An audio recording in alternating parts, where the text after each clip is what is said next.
All right, and we are live for this new episode with James Folk. I'm so excited.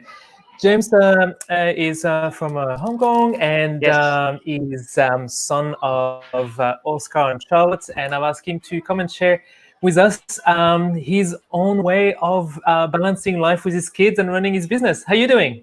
Yeah, I'm good. I'm good. Good to see you. Welcome to having me on this live podcast. I'm excited to share my knowledge. I'm excited to share anything I know about that and business. Anything I can help you guys, help your audience to impact their life as well. Yeah. All right, awesome. Let's get started straight away. Do you Sure. want to introduce us to your family? Okay, you mean my family, right? I got two Yes. two kids. Yeah, one is his name is called Oscar. He's 5 years old, and I got one daughter. She's 2 years old. So right now there are no schools. They've been running everywhere. You know, in Hong Kong, the school has been closed. So I only came back to my normal life until I think until August when my little girl she start the nursery. You know, in Hong Kong they start school at 2.5 years old, almost close to 3. Okay. Yeah. So my girl gonna start the nursery school on August, and then my boy gonna start his primary school. I think it's a year one on August. Yeah. Year one. So by that I'll be quite free because they will start school at like 7 or 8 a.m. and then my boys only come back like 4 p.m. My girls will come back like 11:30. So I still got my morning time off by that. Yeah, 11:30 is still early, but Yeah. at least it's cool.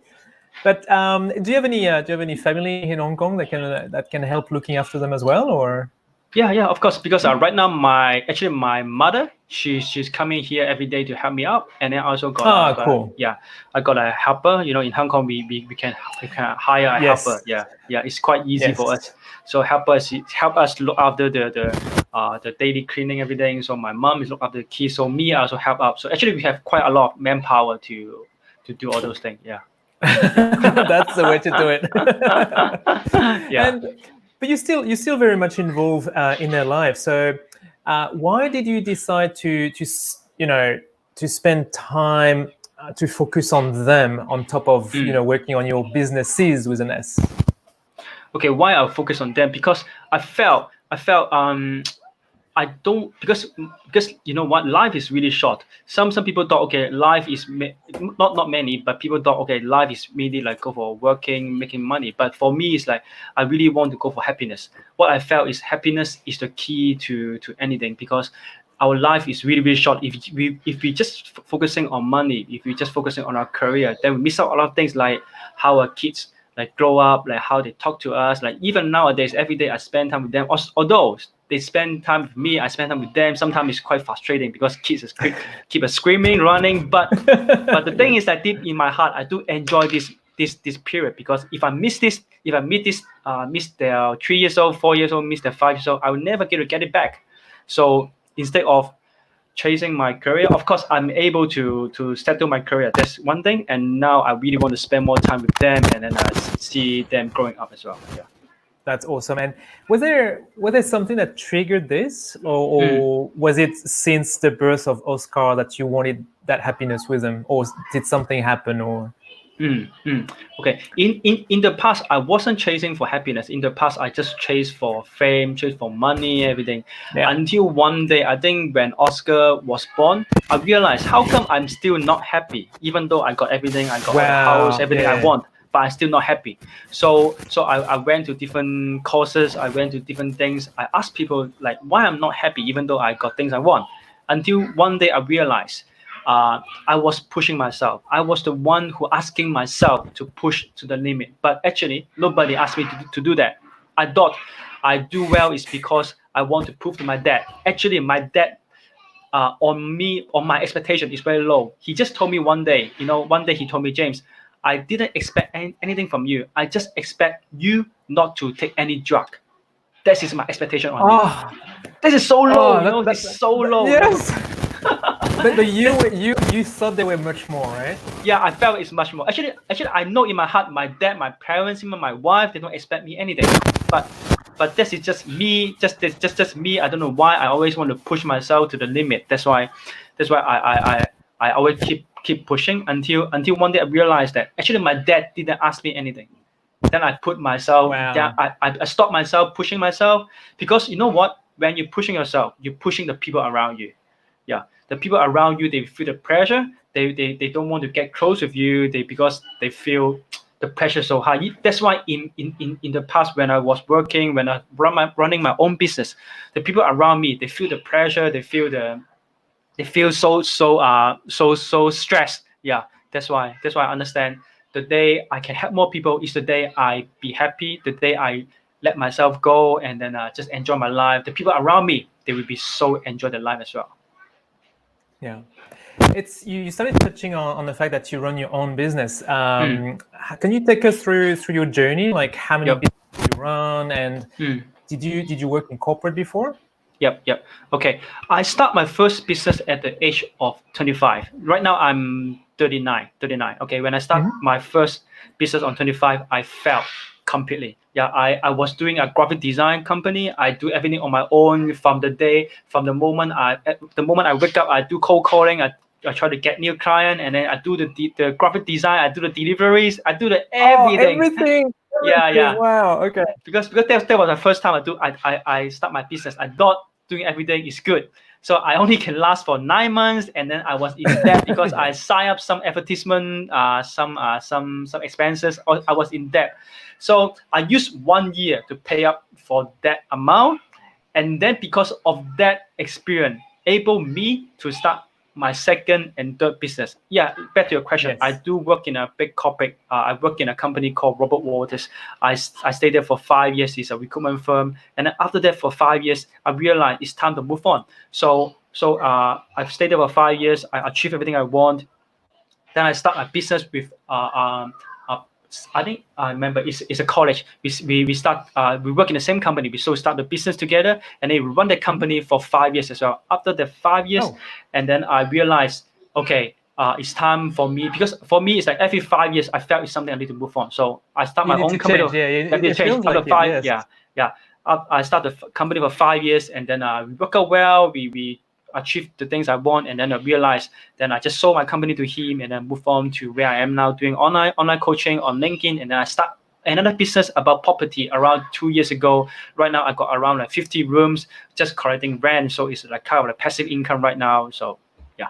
Nice. Yeah. Cool. So it feels like you put yourself in a place where with having that passive income and online coaching, the word online being super strong, you put yourself in a position where you can actually be with your family, right? Yeah. So because I start business early, and I felt my business early. So right now I sold my company last year. So right now I can say I really achieved my financial freedom. I don't need to work for money. I can do whatever I want to do. I spend more time with my kids, and then also, and at the same time, I still got my money coming in is from the property and also from the online coaching as well. So I got two streams. The money is still coming in while I can spend time with my kids every morning. I can still send them to school. I can still send them to some classes. Like last afternoon, actually every day I swim with my son to the swimming pool. You know, this is what I did with my son. Yeah. Nice. Yeah. Nice. So, you say that it's because you work hard beforehand and because you build businesses beforehand that you can be with your kids. Like, what's the hope for all the other dads out there who haven't built businesses before? Okay, I think you before you want to start a business, right? I think the first thing you need to ask yourself why you want to do this. Okay, the reason behind why you want to do all the business. Because if you don't know the why, then you can't have the determination to go on. Because most people give up because they don't know why they want to do those business. They just want, maybe I just want more money. I just want more freedom. I just want more flexibility. But deep down in their heart, if they don't find out that why you want to do this, they can't last forever. For me, because I know I want to spend more time with my kids. I don't want to miss their birthday. I don't want to miss their childhood day. I just want to be with them. That's why I start my business earlier, and then I choose those business that able me not to be there, but the money is still coming in. I don't choose any business. It's like I need to involve a lot of time. Maybe example, like you're running a restaurant. You need to be like there, like every single day. Yes. But this is not what I really want. Like cafe, I don't want to be like that kind of business. I want to those business they can automate it. Everything can automate. Yeah.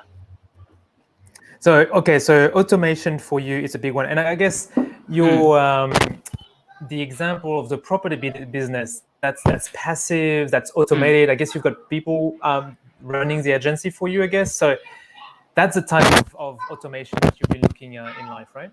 Yep. Of course, the for the property business, I still have to do something, but not like every day. You know, every month maybe I spend around maybe 20 hours per month just to run something, just to talk to some tenants about some issue.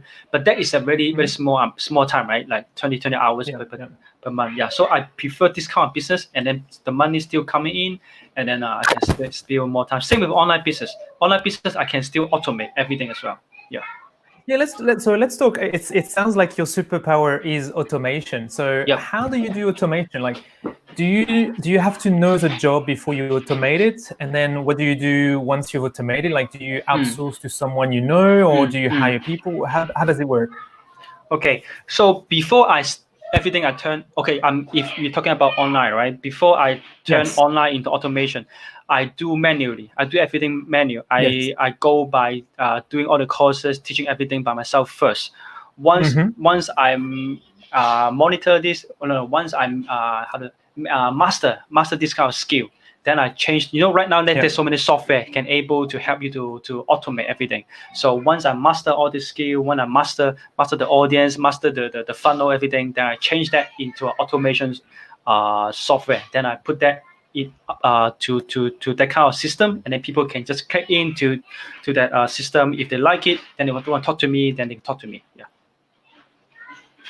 Okay, so you even remove you don't need to have a person running the system for you. Is that what you're saying? Once you totally automate it through a software. Yeah, well, maybe I can just give you one example. Well, one example I did is I got a one master class. This is what I did for the online coaching, online career coaching. That's where people want to look for job, looking for interview. So I run that class physically for around 3 months. Once I got successful case, when I got successful result, then I put this class into an online course into a funnel. In the funnel, I think guys know it's a ClickFunnels. I put everything into the ClickFunnels, and then once people interested, and I just send them the link, and then they just opt in, and then they can just opt into the course as well. Yeah. So I automated everything like this. Yeah. Okay.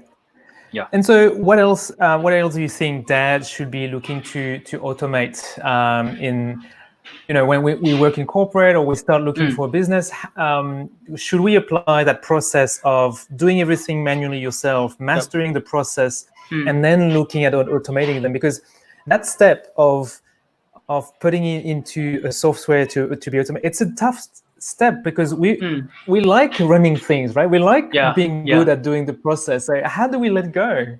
Okay. One of the tips I always told myself is, I always love to leverage on other people's skill. For example, like even the software, even right now we are doing online things, we have to come up with a lot of content as well.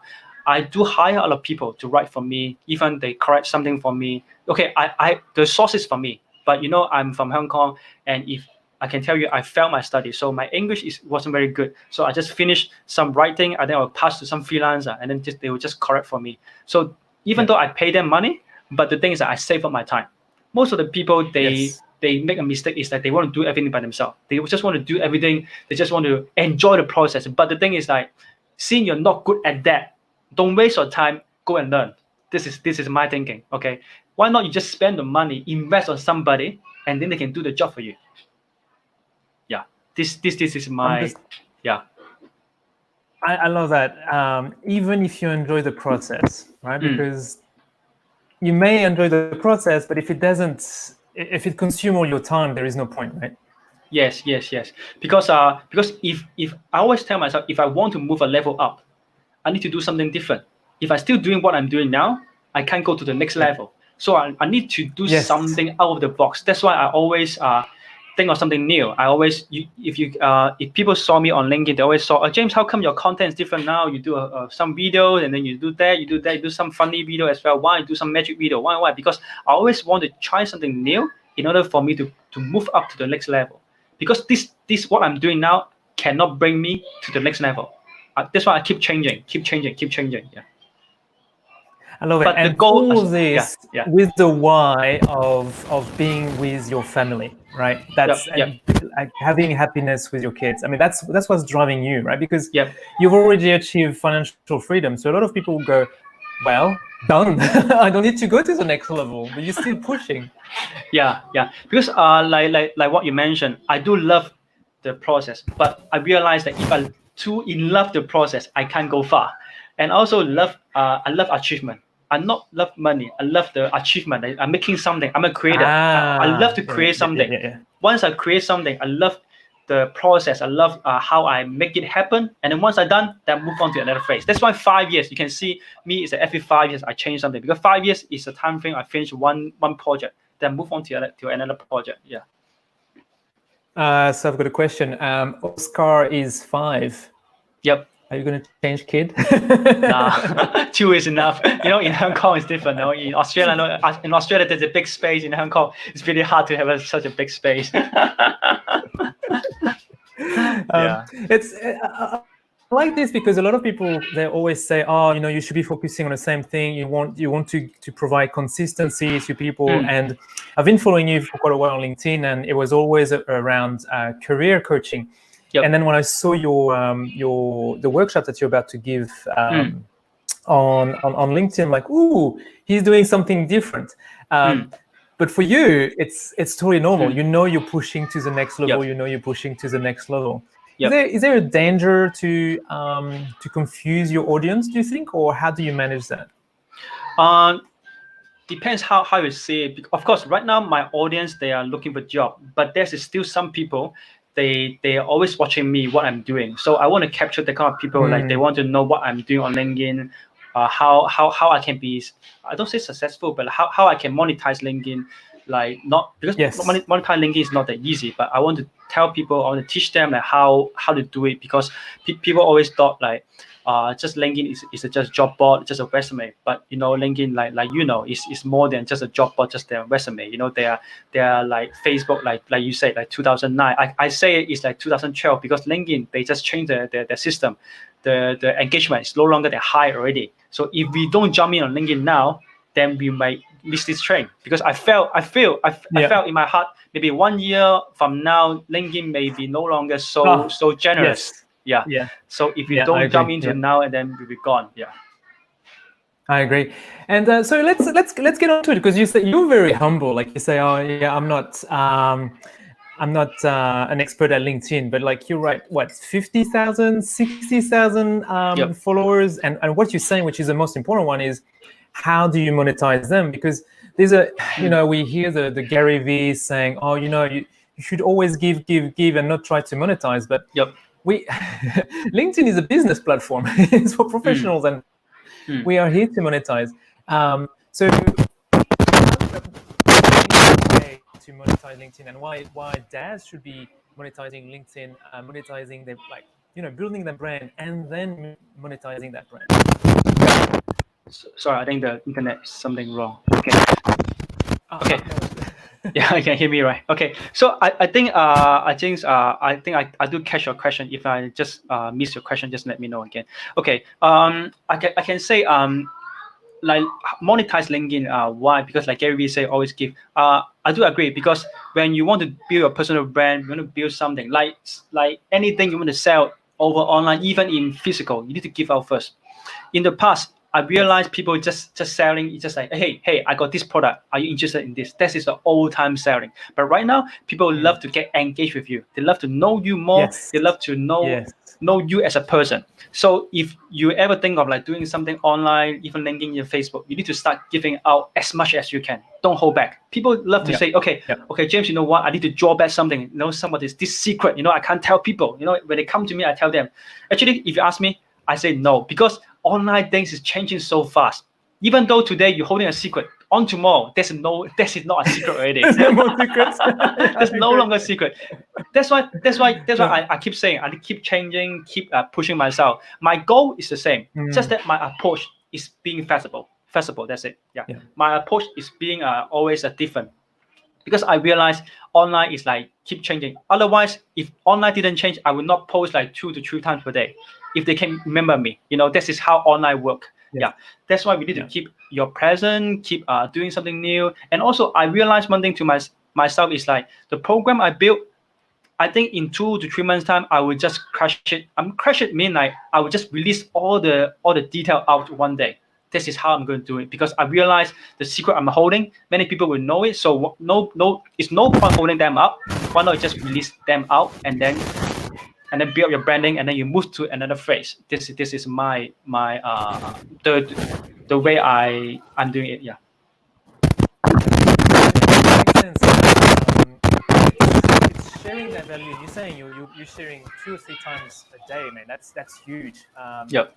But in order to, and then you allow yourself to monetize with, I guess, for instance, tomorrow you'll be running a workshop sharing tips for free, and then I'm guessing you'll be offering a funnel from there, like you'll be offering a product from there, and that brand that you're building. How much work is it? Because you're saying 2 to 3 posts a day, man. That's a lot, because you've got quality posts. You've got pictures. You've got videos that are being edited, because you do storytelling in your video. I mean, they're fun. They're really fun to watch. So, how much time do you spend on that, and how much did you manage to automate?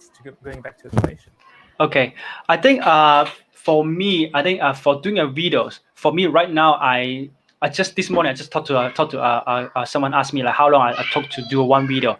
I think from shooting until editing, I just use about 1 hour.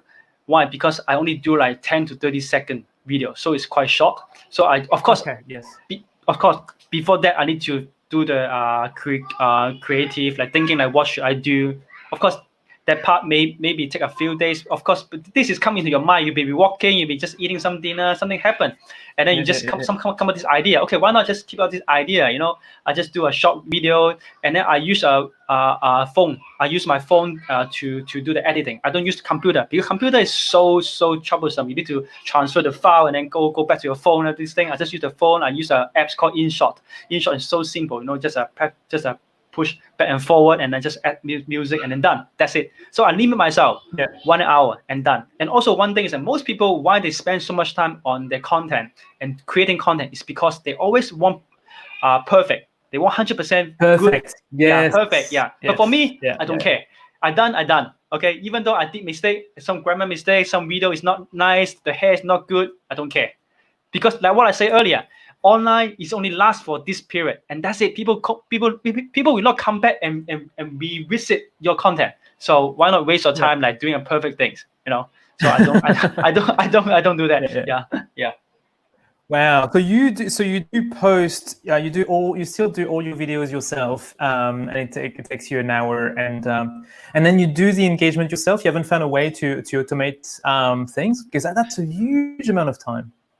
Right now, I do have some automation. LinkedIn actually, you can start your company page, and then people can opt into a company page and press the sign up button. So this is one thing you can try out as well. Yeah, I do like with that, like the sign up. You like to go to a masterclass, you link to your business page, and you had that sign up button. I thought that was really cool. I didn't know about that. That was really useful. So because LinkedIn didn't encourage people to put their link on their content. So post.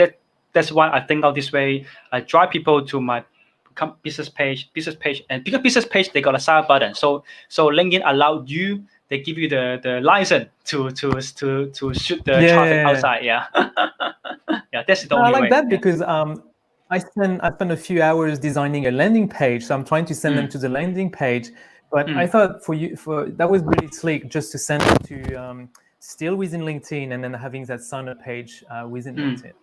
Yeah, actually, you can put under your comment, but don't put many. Maybe one is fine, and then you can ask them to go to your company page, and then that will be save up your time to answering all those things. Yeah, that makes I like it. That's and also really one thing about the company page is like they got one function right now. It's called showcase, meaning that you can have different link as well. That's why you can check out all the company page, the event. I think at the right hand button, they got a button called Showcase, SHOW and CASE, Showcase. Okay. Yeah, you can put in different product over there as well. Yeah. Ooh. Yeah. Oh, I love how LinkedIn is just growing and changing so quickly.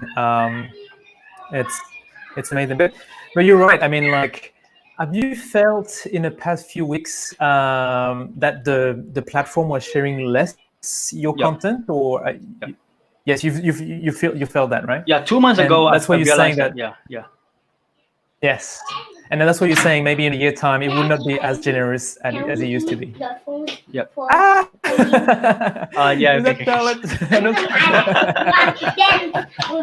Okay, go. Ask mommy. Thank you.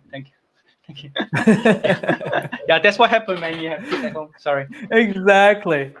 Yeah, but the good thing is they feel like it's okay. I can be part of daddy's business. That's a good thing, right? Yeah. They're happy. You know, they always saw me like online. They always saw me talking. They're just curious. Yeah. You know, they always ask me what's going on.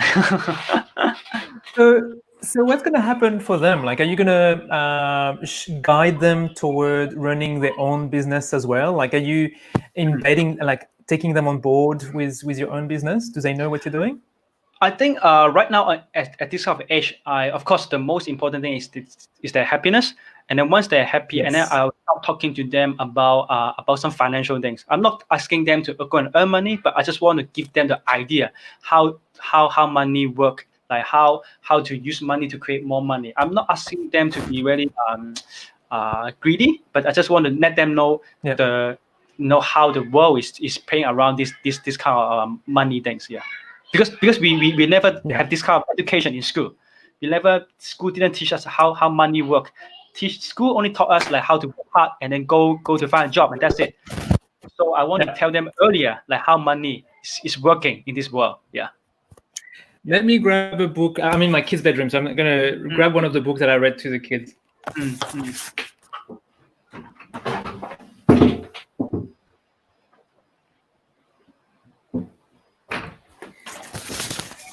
So I'm not making this up. So my son, my oldest Tayo, is 10. Wow. And this is what we've been reading. Yeah. Yeah. Because, Yeah, go for it. Yeah, you know, Rich Dad Poor Dad, they got one board game. I want to buy for them. You know, it's for kids.